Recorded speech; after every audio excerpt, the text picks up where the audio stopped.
দর্শক, নিঃসন্দেহে পরিস্থিতি ক্রমশ জটিলতার দিকে এগোচ্ছে। বাংলাদেশের সঙ্গে ভারত কি ধরনের আচরণ করতে চায় তা তারা এখন আর তেমন কোনো রাগঢাক রাখছে না। মোটামুটি স্পষ্ট ইঙ্গিতের মাধ্যমে বুঝিয়ে দিচ্ছে ভারত কোন দিকে এগোচ্ছে। বাংলাদেশের ভূখণ্ড ব্যবহার করে ভারতের সন্ত্রাসবাদী তৎপরতা চালানো হতে পারে। ভারতের যে আশঙ্কা, বাংলাদেশের যে সাম্প্রতিক কর্মকাণ্ড এবং মৌলবাদীদের আস্ফালন, তাতে সেই বিষয়টি প্রমাণিত করে দিচ্ছে। আমরা যতই ধরে নেই যে ভারত তার নিজস্ব স্বার্থে, রাজনৈতিক স্বার্থে কিংবা আওয়ামী লীগকে ভারত বাংলাদেশে বারবার ক্ষমতায় দেখতে চাওয়ার জন্য যুক্তরাষ্ট্রকে যে মেসেজটি দিয়েছিল 2024 7 জানুয়ারি নির্বাচনের আগে, যে এই অঞ্চলের স্থিতিশীলতার জন্য, নিরাপত্তার জন্য আওয়ামী লীগকে প্রয়োজন, প্রকারান্তরে সেটি প্রমাণ করে দেওয়া হচ্ছে বা অটোমেটিক্যালি কেউ কেউ খেলতে গিয়ে সেটি সত্য প্রমাণ করছে। ভারতের সেনাপ্রধান উপেন্দ্র দ্বিবেদী তিনি স্পষ্ট করে জানিয়ে দিয়েছেন, সরকার পাল্টালে ভারতের সঙ্গে বাংলাদেশের সম্পর্কে পরিবর্তন আসতে পারে। অর্থাৎ বিপরীত যদি আমরা ভাবি তাহলে কি হতে পারে বোঝা যাচ্ছে। এবং এই মন্তব্যটি তিনি করেছেন শনিবারে নয়াদিল্লিতে আয়োজিত একটি অনুষ্ঠানে। সেখানে চীন এবং পাকিস্তানের মধ্যকার যে সম্পর্ক, সেই জায়গা থেকে বাংলাদেশ প্রসঙ্গ তিনি বলেন যে চীন ও পাকিস্তানের মধ্যে উচ্চ মাত্রার যোগাযোগ রয়েছে, যা মেনে নিতে হবে। এর অর্থ দুই ফ্রন্টের হুমকি এখন বাস্তবতা। অর্থাৎ চীন এবং পাকিস্তানকে তারা দুই মুখ থেকেই তাদের জন্য একটা হুমকি হিসেবে দেখছে, এবং সেই দুই হুমকি, দুই ফ্রন্ট লাইনের জায়গা থেকে বাংলাদেশকেও ভর কেন্দ্র হিসেবে ব্যবহার করা হতে পারে, সে কথাই অনেকটা তিনি বুঝিয়ে দিয়েছেন। দ্বিবেদী বলছেন যে আমাদের পশ্চিমা প্রতিবেশী এবং বাংলাদেশের সঙ্গে আমাদের সম্পর্ক রয়েছে, কিন্তু পাকিস্তান এবং বাংলাদেশের মধ্যে ক্রমবর্ধমান যে ঘনিষ্ঠতার সম্পর্ক, সেই জায়গা থেকে তিনি বলছেন যে আমার মতে যেহেতু সন্ত্রাসবাদের কেন্দ্রস্থল একটি নির্দিষ্ট দেশ, পাকিস্তানের কথা বলছে, আমাদের প্রতিবেশী যে কোনো দেশের সঙ্গে পাকিস্তানের সম্পর্ক থাকলে আমাদের উদ্বিগ্ন হওয়া উচিত। অতএব আমরা উদ্বিগ্ন, সন্ত্রাসবাদের পথটি সেই দেশ থেকেও ব্যবহার করা হতে পারে, স্পষ্টভাবে বলছে, যা আমাদের প্রধান উদ্বেগের বিষয়। বাংলাদেশের সঙ্গে ভারতের সম্পর্ক কি হবে এখনই বা এই মুহূর্তে, সেটি কোন দিকে যাচ্ছে, কি হবে, সাংবাদিক এমন প্রশ্ন করেছেন। তিনি বলেছেন যে সেটি বলার সময় এখনো আসেনি, এটি বললে খুব দ্রুত এটি বলা হয়ে যাবে। তার এই কথার মধ্যেই অনেক ধরনের ইঙ্গিত আমরা খুঁজে পাচ্ছি। অর্থাৎ সিদ্ধান্ত তারা নিয়ে বসেই আছে, কিন্তু প্রকাশ করতে চাচ্ছে না। তিনি বলছেন যে সেখানে সরকারের পরিবর্তন হলে ভারতের সঙ্গে বাংলাদেশের সম্পর্কের পরিবর্তন আসতে পারে। আমি এই বিষয়ে খুব স্পষ্ট যে বর্তমান সামরিক বাহিনীর সঙ্গে বাংলাদেশের সামরিক বাহিনীর সম্পর্কে উল্লেখ করেছেন যে তাদের সঙ্গে সম্পর্ক খুবই শক্তিশালী। তাদের সঙ্গে আমাদের নিয়মিত নোট বিনিময় হয়, যাতে কোনো ধরনের দ্বিধা দ্বন্দ্ব সৃষ্টি না হয়, সব ধরনের দ্বিধা দ্বন্দ্ব যাতে এড়ানো যায়। গত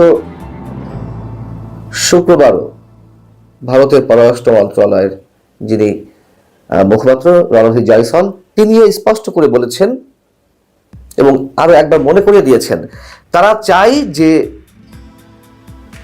বাংলাদেশের সংখ্যালঘুদের উপর যে নির্যাতন হচ্ছে, সেই নির্যাতনকারীদের বা হামলাকারীদের দ্রুত সাজা হোক এবং অন্তর্ভুক্তিমূলক নির্বাচনের মধ্য দিয়ে বাংলাদেশ সব বিষয় নিষ্পত্তি করুক।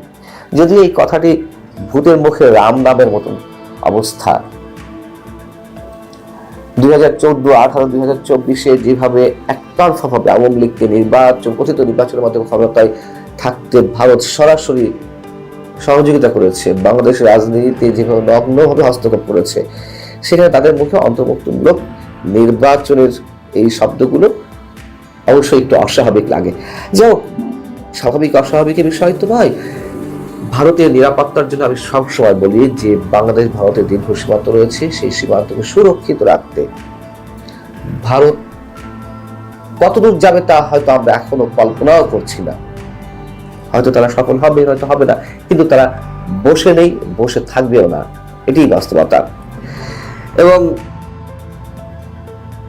ভারতের পররাষ্ট্রমন্ত্রী এস জয়শঙ্কর তিনিও একইভাবে এই গত কয়েকদিন আগে মন্তব্য করেছেন যে ভারতের সঙ্গে বাংলাদেশের সম্পর্ক কেমন হবে তা বাংলাদেশকেই ঠিক করতে হবে। এইসব কথাবার্তার মধ্য দিয়ে সম্ভবত আমরা আমাদের দায়িত্বশীল ব্যক্তিরা কোনো ধরনের ইঙ্গিত বুঝতে পারছেন না বা বোঝার চেষ্টা করছেন না। এই যে গত কয়েকদিনে যা কিছু হয়ে গেল, এবং বিশেষ করে গত শুক্রবার হিজবুত তাহরীর এই যে সমাবেশ মিছিল, এই দৃশ্য আমাদেরকে দেখতে হয়েছে একটি নিষিদ্ধ ঘোষিত সংগঠনের। কারা প্রশ্রয় দিচ্ছে না দিচ্ছে আমি পরবর্তীতে আরো বিস্তারিত আলোচনা করব। তবে এটুকু জানিয়ে রাখি যে এগুলো সুদূর নয়, অদূর ভবিষ্যতের জন্যই খুবই অ্যালার্মিং।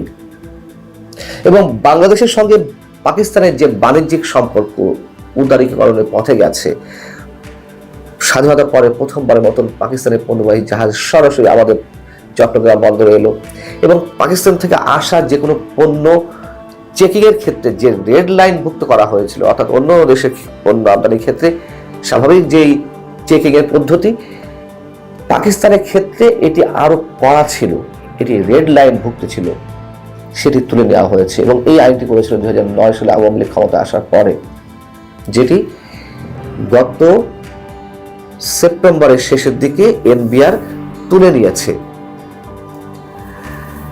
এমনিতেই যে সম্পর্কে উষ্ণতা আমরা দেখতে পাচ্ছি নানান ক্ষেত্রে, তার উপর আবার যে পাকিস্তানের পণ্য বাংলাদেশে আসা, যে নজরদারির মাধ্যমে বাংলাদেশে পাকিস্তানের পণ্য আগে আসতো, এখন সেটি শিথিল করা এবং এর মাধ্যমে বাংলাদেশে পাকিস্তান থেকে অস্ত্র আসতে পারে তেমন আশঙ্কায় দিল্লি করছে, করাটাই স্বাভাবিক।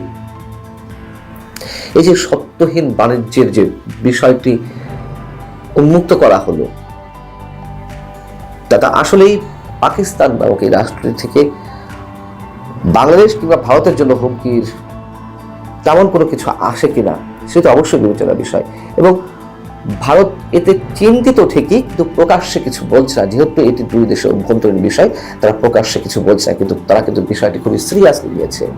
এবং তাদের সামনে তো একটা ভয়ঙ্কর এক্সাম্পল রয়েছে। 2001 সালে বিএনপি জামাত জোট সরকারের সময় যেই 10 ট্রাক অস্ত্র বাংলাদেশে এলো, ভারতের বিচ্ছিন্নতাবাদী সংগঠন উলফা এই অস্ত্রগুলো ব্যবহার করতে চেয়েছিল, ভারতকে অস্থির করতে চেয়েছিল, সেসব বিষয় তো তারা নিশ্চয়ই ভুলে যাচ্ছে না।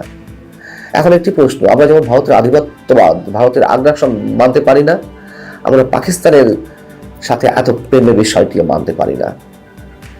এবং আমরা ভারতের আগ্রাসন আধিপত্যবাদ যেমন মানতে পারি না, আবার ভারতে যে সবকিছু ছেড়ে ছুড়ে দিয়ে আমাদের না মানতে পারার কারণে খুব সুবোধ বালক হয়ে যাবে, চুপচাপ বসে থাকবে, এমনটি মনে করার কোনো কারণ নেই। আল্লাহ হাফেজ, ভালো থাকুন।